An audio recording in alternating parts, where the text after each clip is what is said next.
Hello and welcome to today's ASRG not World, but Windsor-led webinar. ASRG stands for the Automotive Security Research Group. Today's the 24th of June, 2021.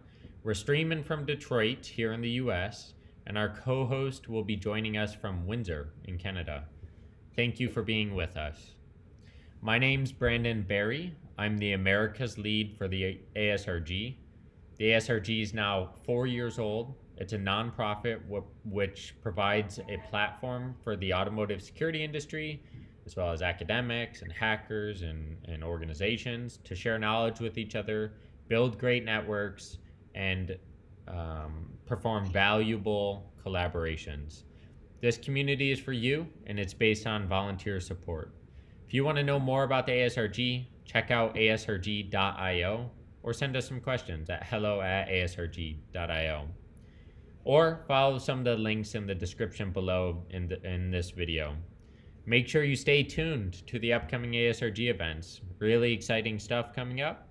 If you have an idea that you want to bring to the ASRG, idea of a project, you want to start a location, you have a service that the ASRG could provide, or you want to get up here on this stage, we want to hear from you.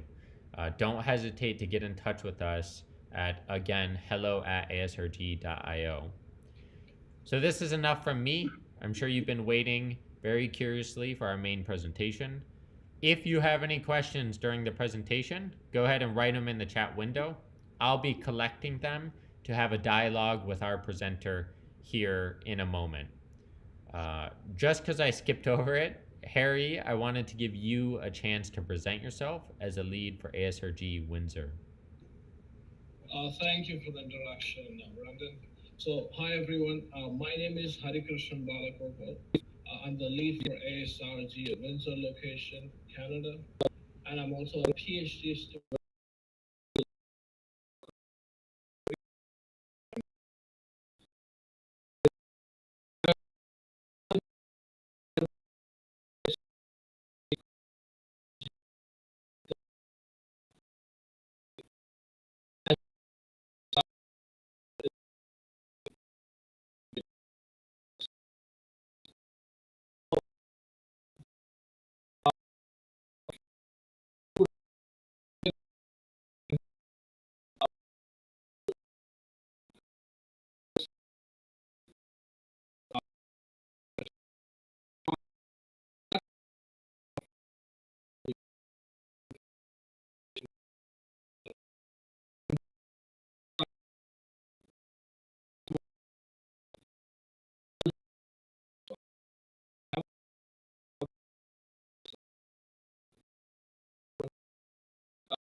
Great. Thanks a ton, Harry. And thank you to our ASRG chapters around the world that make up the community that it is today. And now it's my pleasure to welcome Dr. James Stewart, CEO at Trojan AI. Today they'll bring to us the topic of robustness and security of AI, the case for autonomous vehicles. And Dr. James, I'll hand it over to you.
Okay, bear with us, everyone, while we figure out this audio issue.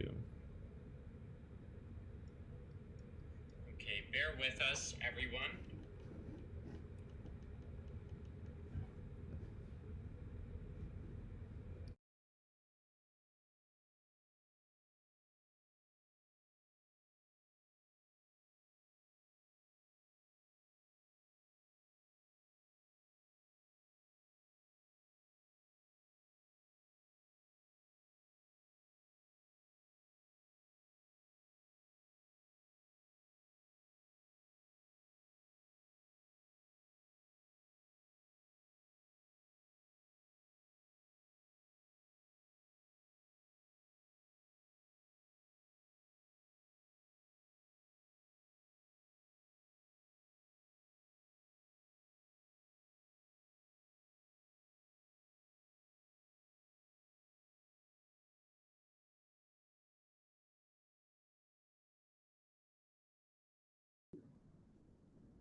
Yes. How can you hear me now?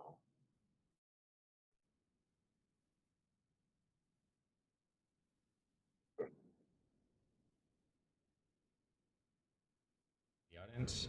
Okay, everyone. Apologies for that interruption. We just had a brief audio issue where it sounded like the audio was clipping. I got it figured out, and so here I will resume. I apologize for that again. Dr. James, you will be able to take it off from here. No problem at all. Brandon, Harry, thanks for the introduction. Delighted to be here. Hopefully, we're not being hacked, and that's what the audio problem was. Um, Excited to speak with the ASRG. You folks are doing really meaningful work, and the space around robustness and security of AI is a very hot topic. We've been working on this for a couple of years, and in the last 6 months, we've seen it really heat up to top of mind uh, issues that we're working to address. So hopefully this presentation will be able to leave you with an overview of how we see the world around trustworthy AI and the role of robustness and security in that trustworthy AI. We're going to go over a selection of attacks and how they might apply to autonomous vehicles. And I'm going to give an overview of some of our work that we've been doing to raise the bar with regard to protecting AI. I'll go into a bit of background on myself in a second, but the agenda for this talk split up into three sections. We're going to talk about the problem and the unique vulnerabilities of AI. We're going to go through a number of different attacks, split out into data poisoning attacks, model evasion attacks, and some other interesting attacks. And then I'm going to talk about our work that we're doing, and it really our work falls into three different categories on sort of model penetration testing, and then defenses against data poisoning and model evasion defenses as well. Just to provide a little comfort around where we're coming from and possibly convey our DNA around sort of our protection or our culture of protection. My first 10 years was as a software engineer. I'm a computer scientist. My PhD is in computer science, and in the last decade of my career, sort of took a walk on the darker side of things. I was a crime analyst for a number of years, and I'm still an active auxiliary police officer here on the east coast of Canada. And it's working in that sort of environment is really makes you see the world in a different way. It's kind of like being in the Matrix and having the view lifted. I've spent time in cybersecurity specifically as manager of research and development at the Canadian Institute of Cybersecurity, which is here in New Brunswick. We have a very healthy cybersecurity ecosystem that grew up around IBM, whose flagship cybersecurity product called QRadar was actually born in New Brunswick. So we're quite proud of the ecosystem that's grown up around that. I spent time as lead data scientist for Raytheon Canada. And just after that, I left and founded a company based in computer vision. So you can kind of see where the theme is going here. The company was AI, it was Canadian spelling of AI, Yeye. And we used computer vision to automate the monitoring of video surveillance for the early detection of guns and fights. And we were doing that back in 2016, before it was cool. And it was inspired by, we had a parliament attack in 2014 when we lost a Canadian soldier that was standing on ceremonial guard. And despite there being cameras, all over the grounds, there wasn't enough warning to alert the authorities that the threat was coming. That company was subsequently acquired by Toronto-based Patriot One Technologies. They're a publicly traded defense company here in Canada, and I served there for 2 years as SVP of Video Analytics. It was during that time that I became aware of the emerging attack vectors on AI and computer vision specifically, and increasingly uncomfortable with sort of the liabilities of around having to protect AI and having a lack of tools to do that. So Trojan AI is what came out of that. We basically founded a company to protect artificial intelligence and build the product that I wish I had in that capacity. Trustworthy AI, or responsible AI, or whatever you'd like to call it, really has 3 pillars or tenets. Anyone involved in AI is I'm sure aware of the issues around fairness and bias. If your model is making decisions, those decisions need to treat everyone the same, and if the decisions coming out of those models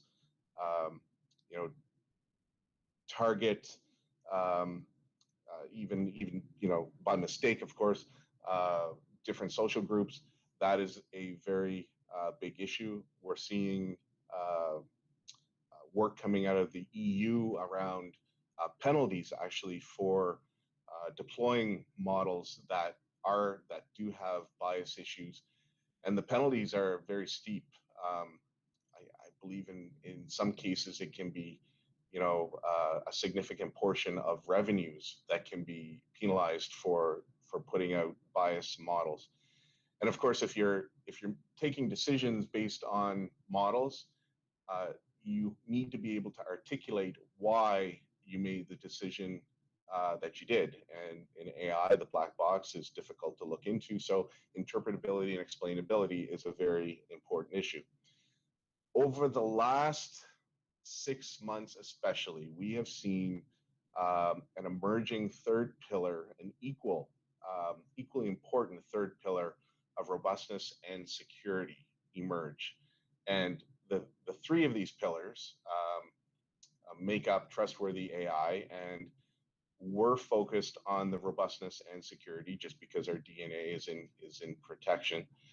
The culture around robustness and security complicates things a little bit, because the responsibility for security of AI models typically is undefined, or at best falls between a couple different positions, uh, and and those positions may not see the problem from the other's perspective. So we have CISOs, for example, that may not understand deep learning. We have deep learning practitioners that may not have the DNA to understand malicious actors and how their innovations can be used for nefarious things. In fact, we have some instances where cybersecurity folks are saying it's not an AI problem, and AI folks are saying, cybersecurity folks saying it's an AI problem, not a cybersecurity problem. And we have AI folks saying it's a cybersecurity problem, not an AI problem. So we're hoping to socialize these issues so that in your own organizations, if you're seeing elements of this, you can cut through it and get to the important stuff, which is actually protecting AI. This is a view of why AI is uniquely vulnerable. And the reason is the inputs to your AI pipeline fall outside your traditional cybersecurity perimeter. On the training side, uh, your data typically comes from outside of the organization. Your supply chain could involve multiple actors, and you may be consuming open source data or pre-trained models that were trained outside of your organization on unknown data. In many cases, you have so much data to train up a model. You typically have tens of thousands of images, and you can't annotate, or it's difficult to annotate those for ground truth internally due to cost. So you often engage with third-party suppliers that do that. And those third-party suppliers often offshore that work to other countries. And now there's a new class of data around synthetic data, which is showing great promise. But again, it is another supply chain actor that all has to be locked down, sort of protected, make sure your data is coming from a secure place. And even if it is secure, you still have to worry about the traditional cybersecurity insider threats and daily breaches. And increasingly, it's not so much what the malicious actor takes, but what they can actually leave behind. So that's during model training. During model deployment, you are susceptible to model evasion attacks. A malicious actor can introduce noise to fool or force misclassifications of a model. And these two problems at each end of the pipeline are not unique to autonomous vehicles.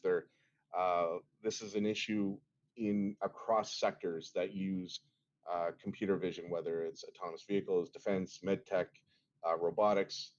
These are very important emerging threat vectors. Now, on the model evasion side, during deployment, we recognize that you don't actually have to hack a model to have it misbehave. In fact, and that's where we get some of the arguments around, well, it's not really a cybersecurity issue, it's an AI issue. Absolutely.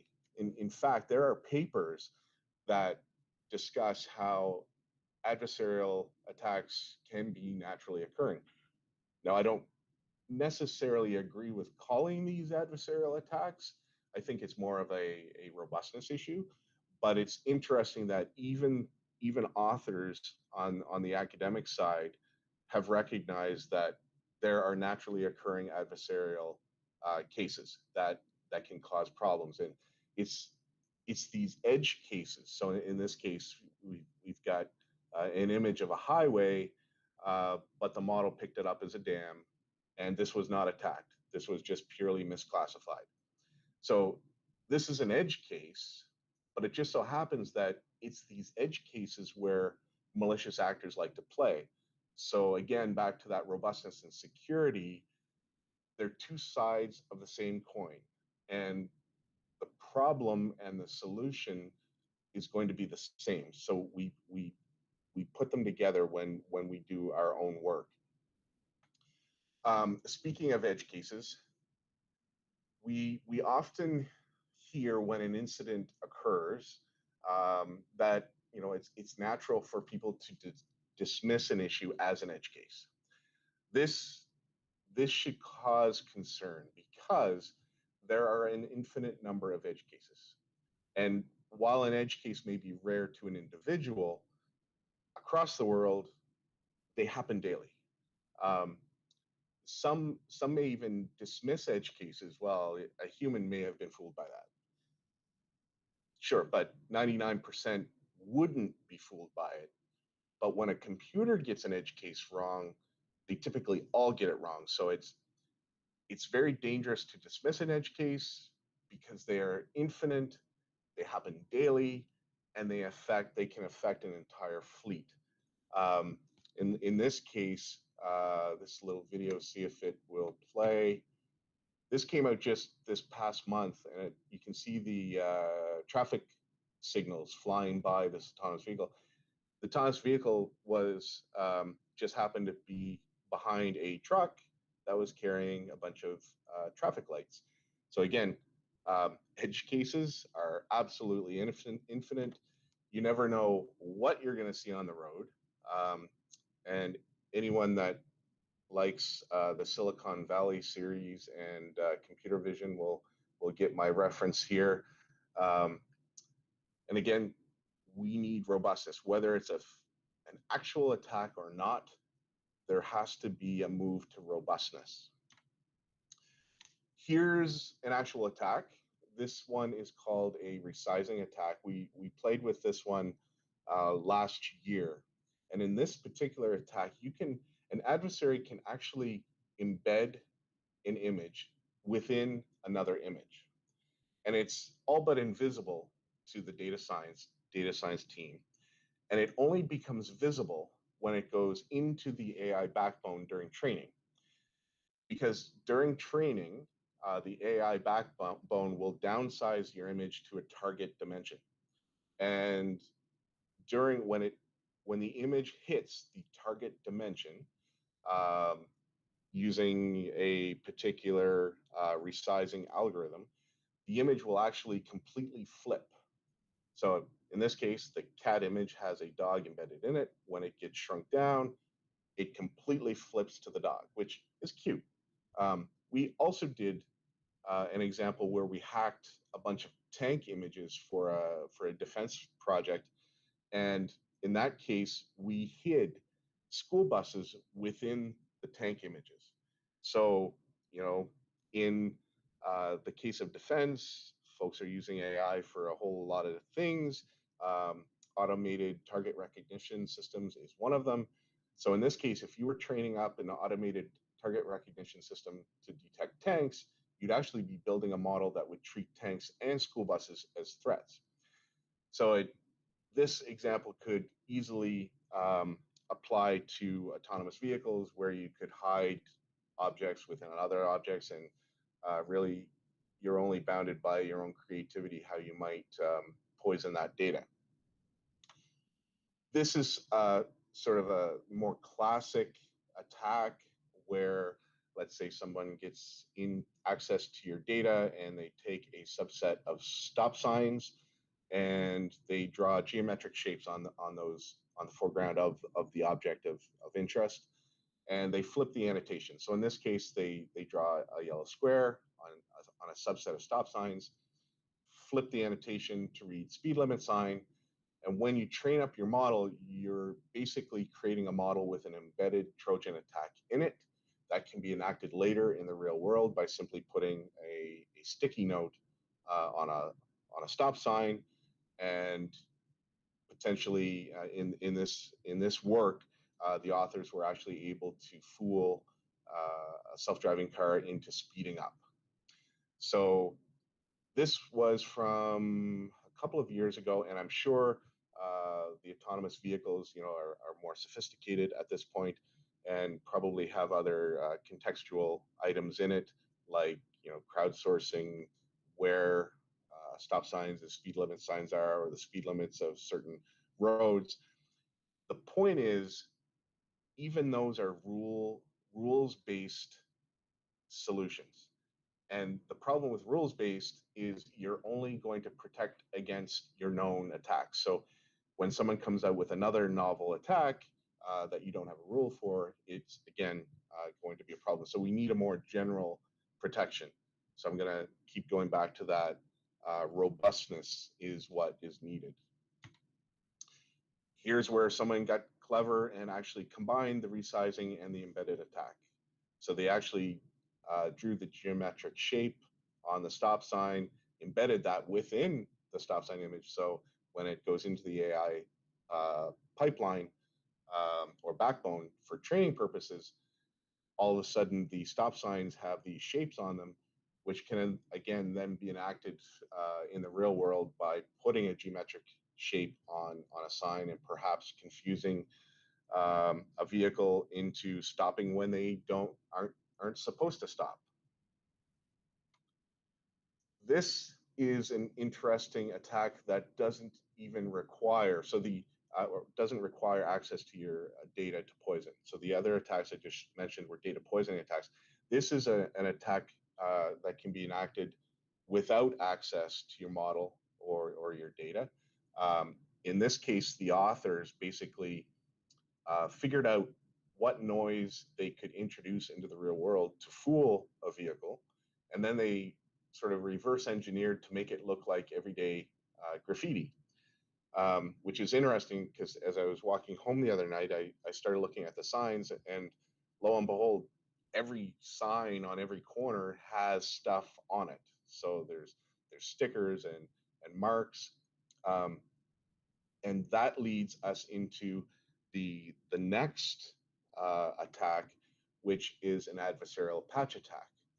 So it's actually possible to reverse engineer a neural net and extract a pattern that you can deploy as a sticker or others. Some authors have actually 3D printed objects with a certain pattern on it to fool object detectors. In this case, the authors took an adversarial patch and they didn't even have to place it on the object of interest. They just placed it in the frame, and it made the bounding box completely disappear. So adversarial patches are quite powerful. They can be used to misclassify images. They can be used to make objects completely disappear from a scene. This one for us is really troublesome. Adversarial patches are one of the attack vectors that actually keep me up at night. And to give you an example of how this could become a real attack vector, I'm going to pick on China for a second. So they just deployed or open sourced the largest satellite imagery data set that we've had to date. It contains 1 million scenes annotated for ground truth. So that data could actually be consumed by tier 1, tier 2 computer vision vendors. And it's natural to do so because vendors are starved for data. And here's a great data set. So we're going to use that data set. The problem is attacks in computer vision are really nice in that I can build an attack on one AI backbone and they typically transfer to other AI backbones. So in this case, I can actually create an attack on my AI backbone, doesn't matter what you're running, and I actually know what your data is because you likely used the data that was provided open source. So I can engineer adversarial patches that are quite likely going to be very useful or that will achieve the ends that I'm trying to achieve. So this would allow an adversary to fool your model in any number of ways. So we've been working on an approach to actually detect the presence of adversarial attacks. So this is one of the most important pieces of work that we're doing. we're actually starting a research project with University of British Columbia in September. We'll be sponsoring a couple of graduate students to accelerate that work. So stay tuned for that one, because that one is concerning.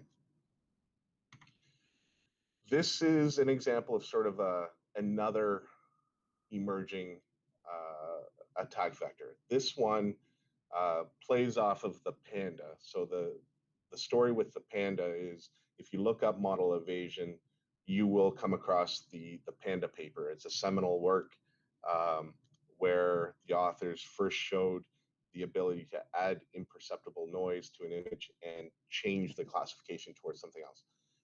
In this case, the authors were able to modify an image to make it seem more complicated or complex than it really was, to force the processing, the GPUs, to actually spin up um, and consume more processing power than what was actually needed. So this is interesting because, especially with why I'm excited to be speaking here. The invite came from Shield, the Shield group in the University of Windsor, who typically does work on protecting hardware, and Trojan AI works on the software side. Here's an example where those two worlds collide. So you've got the software that's actually now able to do a denial of service on the hardware processing. This is another sort of sub-discipline, I would call it, of computer vision, LiDAR. And interestingly enough, LiDAR is also hackable. And in this paper, the authors were able to create adversarial objects that were invisible to the LiDAR. Folks that would sort of dismiss how important these, or how real these attacks are, I've heard people say, well, ours is a multi-sensor solution, so we don't just rely on computer vision. If a computer vision is attacked or doesn't work, we also check with LiDAR. In this work, the authors were actually able to hack both the computer vision, the LiDAR, and the multi-sensor combined approach. So all that's to say is the cybersecurity of computer vision is susceptible to attack, and if you run into folks that might be overconfident with our architecture has already adjusted for this, or it's not an issue, be cautious, because as we all know, cybersecurity is never a solved problem. So that brings us to the solution part of the presentation. And I'm going to start with robustness and security, because we see it as the most important pillar of trustworthy AI on the protection side. And apologies for the length of text here, but it starts to drive the point home. This was from the National Security Commission on Artificial Intelligence. And they're basically outlining that the problem is, when you deploy a model to the real world, the models are often brittle when operating at the edges of their performance competence. So those edge cases, again, which are everywhere daily, are what is causes the problems. And again, it's those edge cases where the malicious actors can take advantage. So robustness and security, two sides, same coin. The reason robustness is so important, and if you do work on the data science side, you're aware that the traditional way of validating your models is with accuracy metrics. Even when you do it properly, you take your training data, you carve out some data from that as a holdout data set, you set that aside, you train up your model, and then you validate it on your on your holdout data set that hasn't been seen before. And that's how you attempt to ensure that the model will generalize to data it hasn't seen before. The problem is that the data typically comes from the same distribution as the training data. It's in a lab environment, there's no way to capture all of the edge cases because they're essentially infinite. So you're stuck with traditional accuracy metrics like precision and recall and F1 score, and you're evaluating that accuracy in the lab. So lo and behold, when you deploy, your models often don't behave like you would expect, and it's now no longer sufficient to deploy models on accuracy alone. So I've got a quote here from Pinyu Chen, who's with IBM, and he outlines in his talk that high accuracy is not the same as good robustness. You can have a very accurate model that is brittle in the real world. And again, it's that brittleness, it's the edge cases where the adversaries like to play. So we've been focusing on our work on robustness. And that's the quality or state of being strong and in good condition. And in doing this work, we then realized we had to take a step back, because if you can't measure it, you can't improve it. So we had to figure out a way to measure the robustness of a model. So that takes us to our first component of our work, and this is just our answer to pushing the bar forward.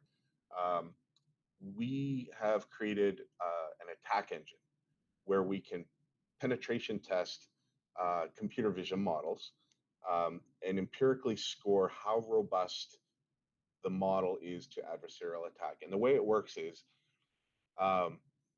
we basically we have a Python library that you would utilize in your own environment, and you grab an API key from the Trojan AI dashboard and integrate that into your code. And during your validation process, every image that passes validation, our system will simulate various attacks on that image that was correctly classified until we force a misclassification. And basically what we're doing is we're finding the minimum average perturbation required to fool your model. So collectively, we can grade the entire model as to how robust it is against adversarial attack. In doing this, several other robustness measures or metrics came about. So we can show by class which classes are problematic at different thresholds of perturbation. So if you had a model and you wanted to certify it to a certain level of robustness, you could actually adjust the slider and explore the classes that are still a problem. The other piece that I find quite valuable, having built computer vision models myself, is this notion of a failure bias. So in your model, when a model gets fooled, whether naturally or under attack, it needs to fall to something. So we show what the failure bias is of the model.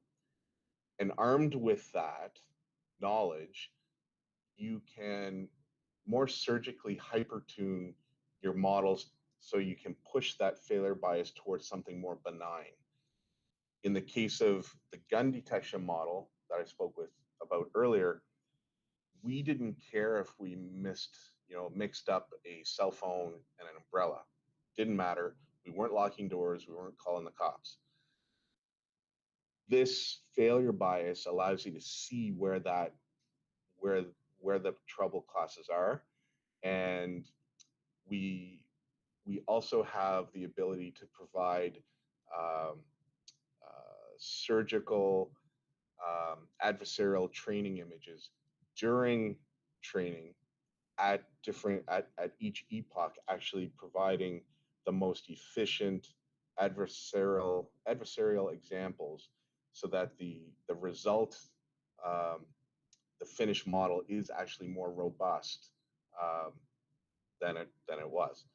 And up until a couple of months ago, it was felt that there was a trade-off between robustness and accuracy. If you improve robustness, well, your accuracy takes a hit.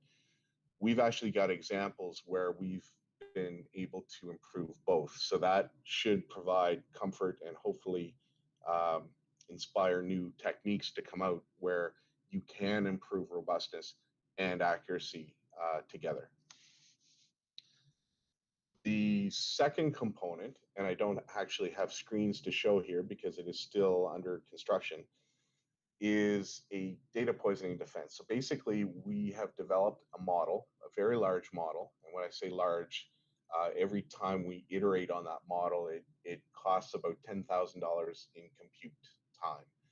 So it's a very large model, and we're basically building a canon truth of the domain so that when we audit training data, each instance going through, we provide a label, and we can also look at the latent space inside the neural network and basically fingerprint the signature of what that label should look like. So if the fingerprint does not look as expected, we can highlight that for further review.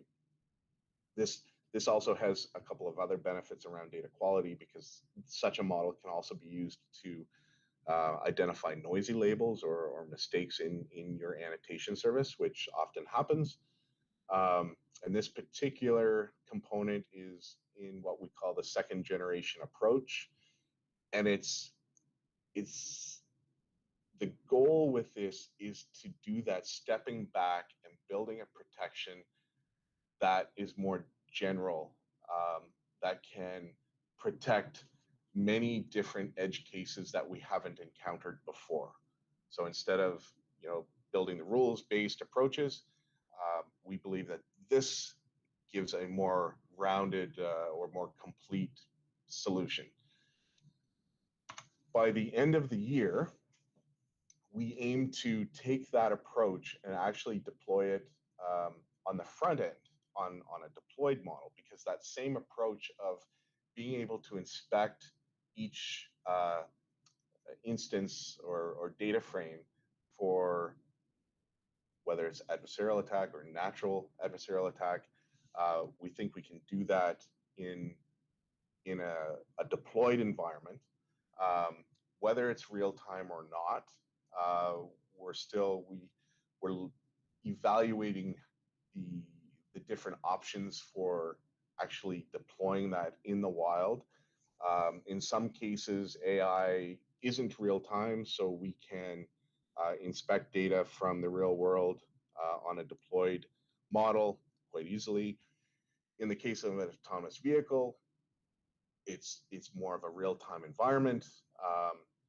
Maybe it's a mix, sort of a strategy. Maybe we're evaluating sort of randomly for issues or as an entire fleet.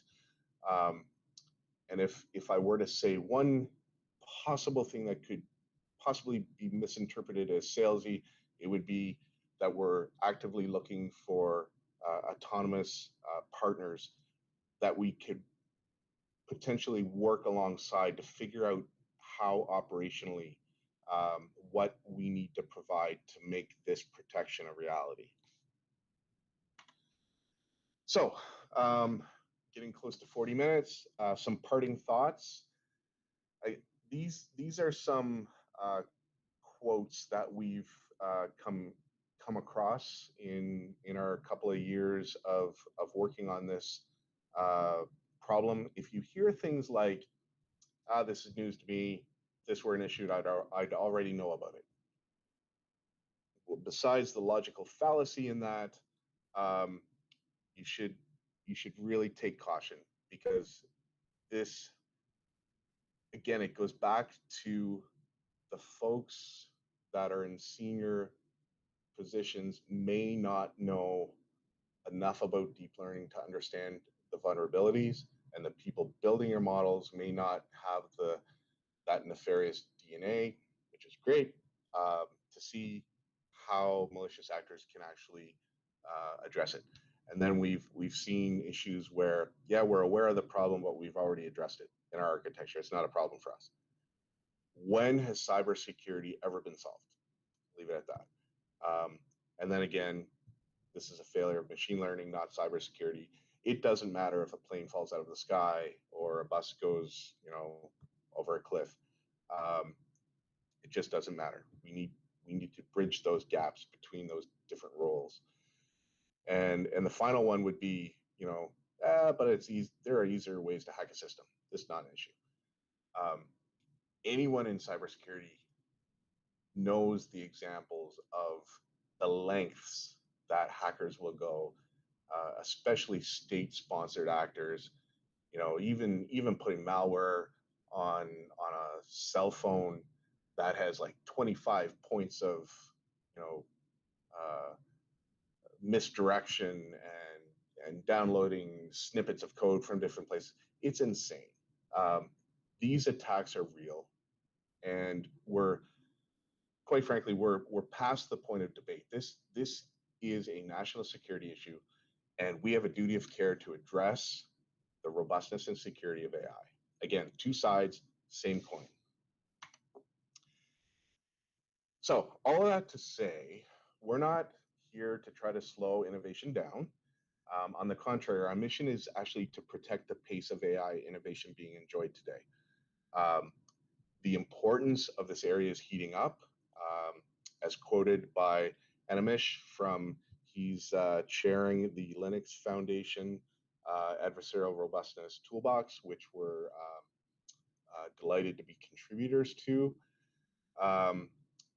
And in the last 6 months, again, uh, he has observed that robustness and security is moving into a must-have requirement. So that's it. Again, it's a real pleasure to be speaking with you today and sharing our concerns on the emerging threat landscape and what we see as the current cybersecurity challenge of really the next decade. James, thanks a bunch for your presentation. This was actually really enlightening. Most of my experience in the automotive industry is around, how do we engineer the vehicles on the road today, but also tomorrow securely. Mm, And autonomous vehicles are not, at least by most company standards, they're not going to be on the road tomorrow. That's still 5 to 10 years out, and that's just me, probably being hopeful about it. Autonomous vehicles. Whenever I am involved in the discussion around autonomous vehicles, it's always a question about when will we reach level 4 or level 5. It's a yeah. question about, how do we generate enough edge case test cases, really? How do we get enough miles on the vehicle to be confident that autonomous vehicles are safe? Um, you know, this notion of attacks on AI tends to not be a part of that conversation. Mm, Which, because it's still, we're still trying to get it even deployed. I think, one thing you said at the very end there resonates with me. It's that whether it's a crash, I mean, if it's a crash caused by a failure in AI, meaning a misclassification, not adversarial, that's bad, but it's recoverable.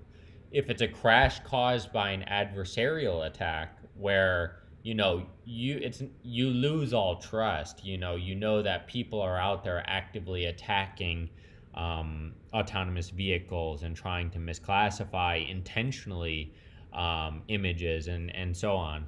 I think you lose a lot more trust. I guess, what's your comment on that when it comes to safety with respect to AI? Um, uh, on the one hand, AI failing us as in terms of safety, a car crashing because it misclassifies something, versus an adversarial attack. How do you think an end user or a passenger would react to those two different situations? well, for me, and I think I'm kind of a typical everyday person. Um, my trust would probably take a hit regardless if it was natural or adversarial. Um, and the reality is, if it was adversarial, we may not even know it, because they're so tightly coupled. It's, one's naturally occurring, one somebody did something, but the fact that the plane crashed, I think, is what is going to affect my trust. Um, in the context of getting to full autonomous, we see this in other sectors too. Like, most autonomous is operating at the assisted level. So assisted surgery, assisted driving. And even in those cases, both the robustness and security are paramount. They're paramount to protect even even the operations on the assisted. I mean, you can imagine if someone were, okay, so you're a surgeon doing assisted surgery, or you're maybe putting a little too much faith in your assisted vehicle. um, that lack of robustness or security could still have devastating consequences present day. Um, and I think a focus on robustness and security is actually the path to get to autonomy, um, to achieve more robust models that can handle the edge cases that, again, are infinite. So we can't. It has to be robustness, and security just naturally goes along with that. That would be my take, as what I think a normal, everyday person. Maybe I'm not. Yeah, and I heard that a number of times in your talk, robustness and security.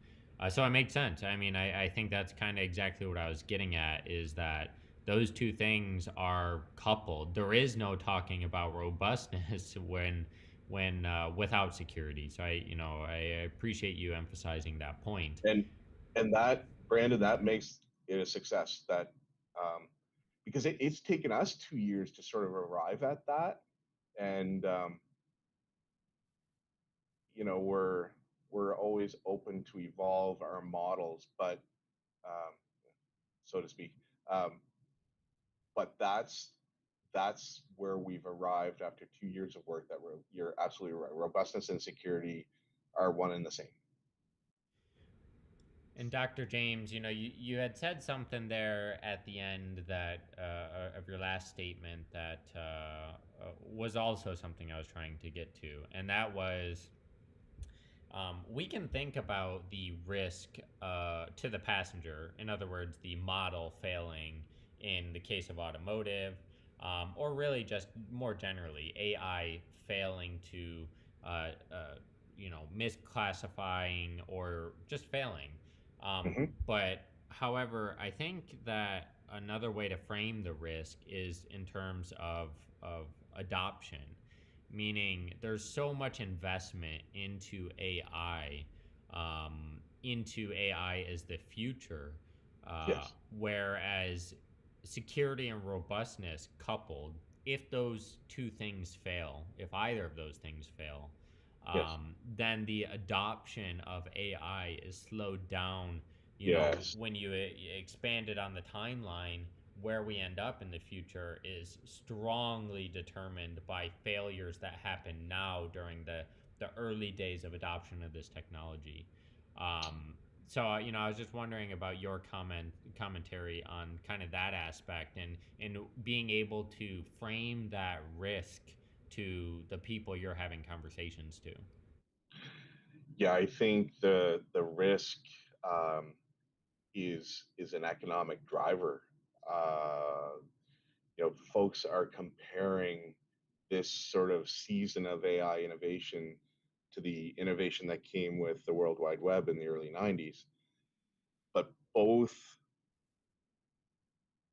technologies are sitting on top of infrastructure that was not built with security in mind. So we're enjoying this wonderful, phase of innovation. And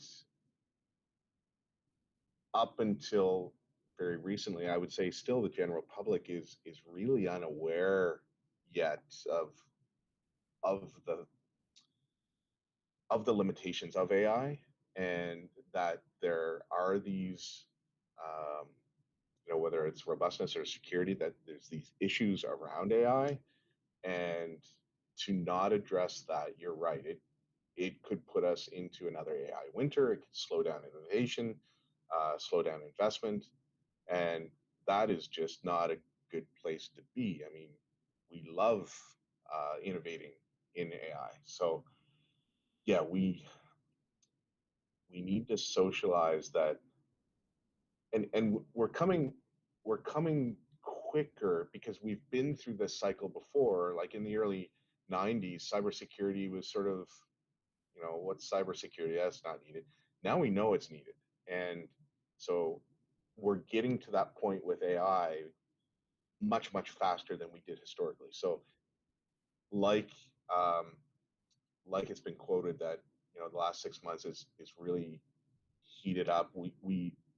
We've known about fairness and bias, interpretability and explainability, and we're seeing sort of an explosion around the importance of robustness and security.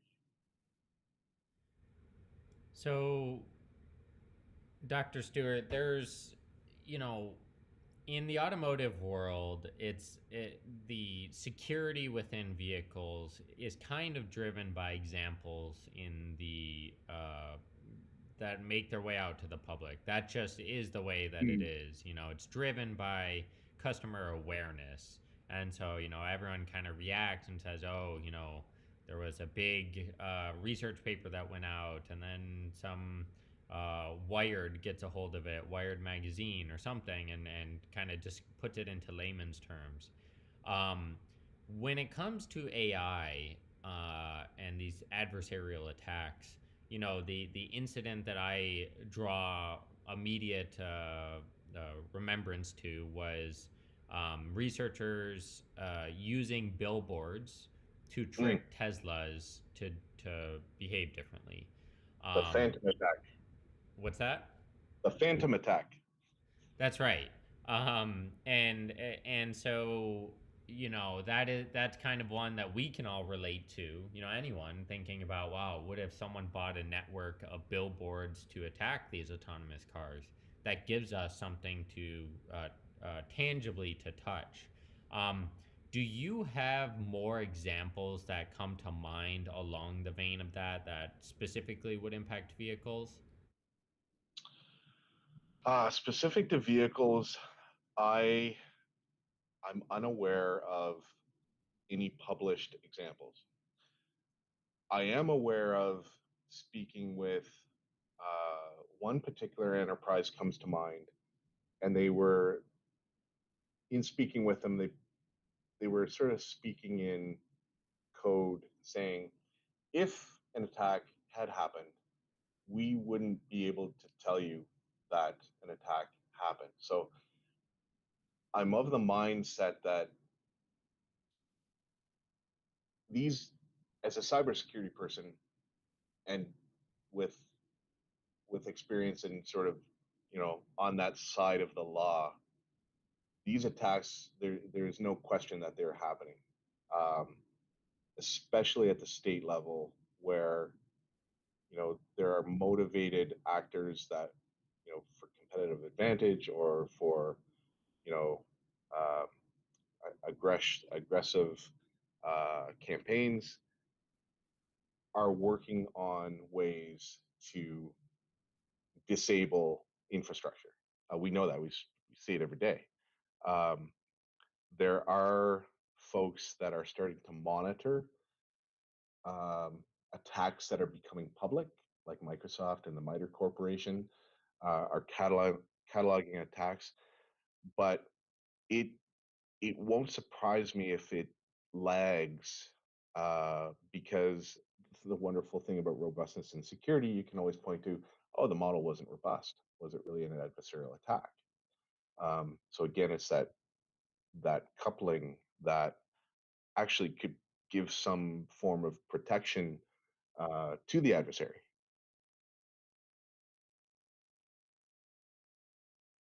So before I get into a question from the audience here, I had one for myself, Sure. and it's a silly question. Um, but the first time I heard the term adversarial attack, having worked in cybersecurity for quite some time already, it just feels a little bit like a vague term. Why was it called an adversarial attack? I mean, I think of a million things that could be called an adversarial attack. I'm just Mm. curious about the coining of that term. I'd have to go back and look, but I wonder where the first it could have gone back to that panda paper that I mentioned. Somebody may have just termed it, and it caught on. Cybersecurity folks are uh, a unique bunch, and it could have just spreaded wings. The number of it's very strong in the vocabulary now because I think we're up to like something like 4,000 academic journal articles on adversarial attacks. And 50% of those, I believe, have been written in the last 2 years. So it must have spawned from somewhere, and it's taken hold completely, and it's even called adversarial attacks. And this might also give some credence to the idea that these attacks are happening. People are now talking and presenting about adversarial attacks at black hat conferences. So the cybersecurity folks are actually looking at ways to defeat uh, different systems. Gotcha. Well, so questions from the audience here, and then Harry, you can also feel free to chime in if you want to ask any questions to Dr. Stewart. But just quickly, one question from the audience: when we're thinking about AI security, and the attacks you outlined, and then thinking about it from both the training side of things, but then also the sensory input side of things, Mm, where is the focus of AI security? Is it within software, within hardware, both? Is it, can you say 75%, 25%? I think the audience is just wondering kind of the breakdown. What's more important? right. Uh, I don't know if importance might be tough because it's when things get locked down, adversaries go to the next step. So it's all important. This type of security, though, I believe belongs at the application layer. So less on the mind of your typical CISO who's interested in, you know, security of corporate networks, and more on the application security side, where, if you have a software product that is being deployed in a sensitive area like a hospital or something, typically that software has to be pen tested and to make sure it passes all, the cybersecurity checkboxes. So at that level is where this is necessary. Um, the To this point, even today, when QA looks at an application, they really have no mechanism to evaluate models. It's They're limited, you know, to taking at face value what the data science teams have done in the lab. So I think moving to a focus on robustness would actually allow QA teams to enforce certain standards. And yeah, that's a long-winded way of saying I believe it's at the application side, and it could involve. Now we've seen it could involve both the models and the hardware that's running them. Yep. I figured, it's complex, it's everything. It's, the system working together where, it's really hard to draw boundaries like that. Next question from the audience is so this autonomous space, having gone through college not so long ago, there were classes and courses on AI and ML. It's kind of a tough space to get into, in Mm, that you need to find that initial bit of experience, and then once it kind of demystifies it, and you learn what a neural network is and so on, you can kind of start making your first steps into the space, but it's not easy. um, do you have any recommendations for anyone in the audience that says, wow, I really love the attacks related to autonomous security or AI security? How do they get involved in the space? How do they start thinking about this stuff more? well, my own sort of journey was sort of a long way around, but I think it kind of positioned me with different different skill sets that I was able to leverage, and kind of created that uh, holistic skill set that kind of informs um, both both the cybersecurity and actually the AI sides. If you're a brand new grad that wants to get into this work, I think if you could get, you could be fortunate and find a company like ours to to go into and to internship or whatever. We actually have two MBA grads with technical backgrounds that are joining us for an internship, and we typically really like the people that we work with, so we'll do our very best to keep them and bring them along. So ideal for them because they're actually jumping into the space that they want to jump into. There are other companies that are providing protections on different disciplines of AI. So there are options, and everyone's looking for talent. Um, yeah, and barring that, uh, pick your steps. It took me a long time to sort of be aware of good positioning for career. So, you know, plant your flag where you want to go and pick the roles that you can gather certain skills and move towards that. That'd be my advice. Yeah, and that reminds me a lot of automotive security. There's really it's starting to become defined, it's starting to shape up, become standardized.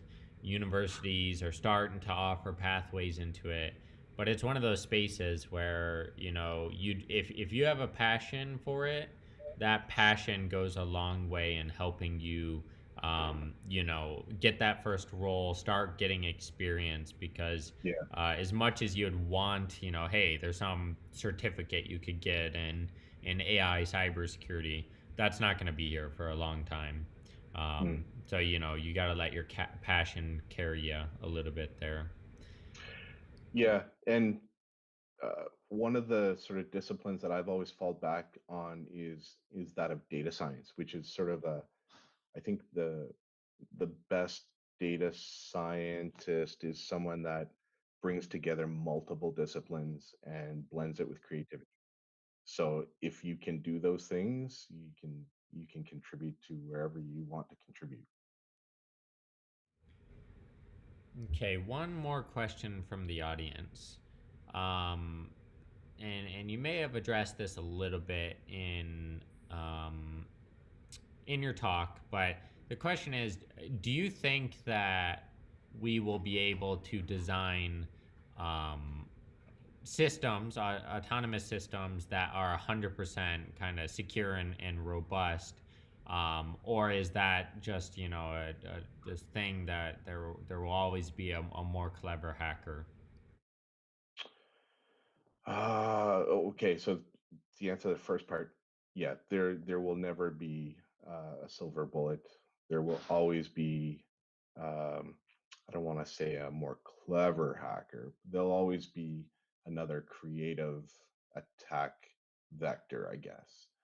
Um, so it's just like with traditional cybersecurity, it's an ever evolving technologies are changing, the techniques are changing. With every innovation that moves forward incrementally, there's going to be new ways of attack. Um, so yeah, I would say that we're in this for the long haul, and we're looking at, you know, hopefully uh, we have the opportunity to keep innovating over the next decade, but we need to protect the innovations. And I all I know is in 10 years, this space is going to look a whole lot different than it looks like today.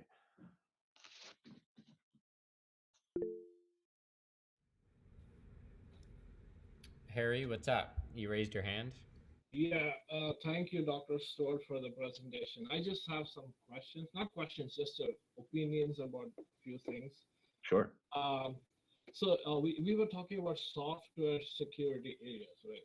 So, for example, in circuit designing, especially towards hardware security areas, we have circuits which has the capacity to predict something like neural networking systems, and we have the same thing in software as well. So, in your view, do you think a blend of software and hardware would be the ideal state of a secure system, or is there? What is your perspective in this point? I'm not sure I'd be qualified to answer that, but intuitively, Uh-huh. bringing together different aspects is typically typically a positive thing. Balancing with, I think this is, as long as you're always looking for the simplest Uh-huh. sort of way of protecting, I would tend to favor a simple something that, you know, does as much protection as possible. But yeah, absolutely, I think it would be very interesting to explore how um, hardware and different sensors could all come together to Yeah.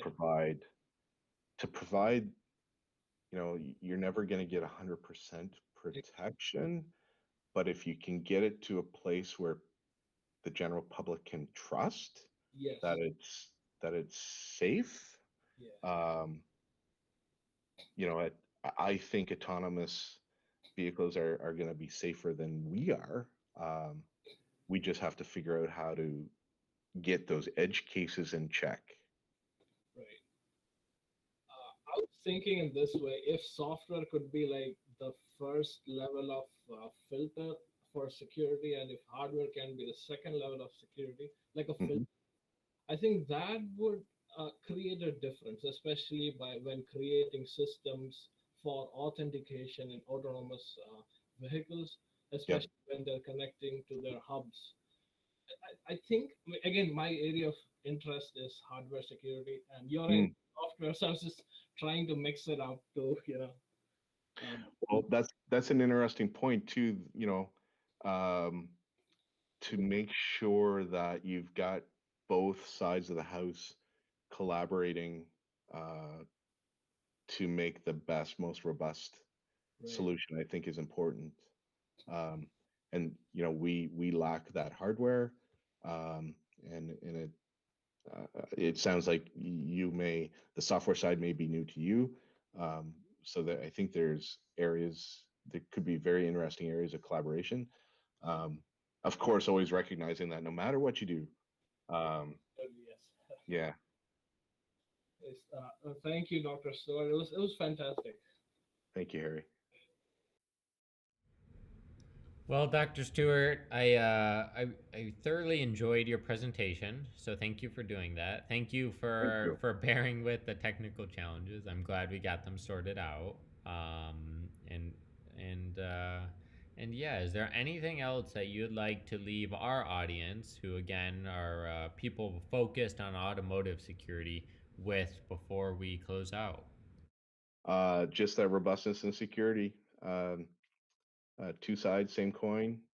Would be delighted to keep the conversation going. Uh, I hope I sort of gave the flavor of our team that uh, we're here to protect, and we want to see innovation. We want to enjoy that, continue that pace of innovation. So if there's any um, opportunities to build relationships and collaborations, and we're also doing research, sort of scoping out different research projects with different groups. So we're very interested in all of that. Cool. Well, his Dr. Stewart's Trojan AI email is displayed here. So if anyone does have an idea of an opportunity to work with their team, feel free to reach out. That's what this is all about: is finding ways to work together to solve problems in automotive security, which uh, AI is certainly a large security challenge when we're talking about securing vehicles. Mm, Okay, well, with that said, I'll thank you one more time, Dr. Stewart. Really appreciate your presentation. We hope to have you back here on the ASRG. very cool. You or someone on your team who may bring a different perspective. So, with, Happy to. with Happy to. Thank you so much. with that said, we'll go ahead and close out. Thank you to everyone who tuned in. Apologize to you guys as well. I know the audience was hearing some kind of crackling coming from uh, presenters other than myself. Glad we got that sorted out. Tune in for our next webinar. We look forward to holding these and bringing content to you guys. Yeah. So with that said, we'll go ahead and close this out. Thanks, everyone. Take care.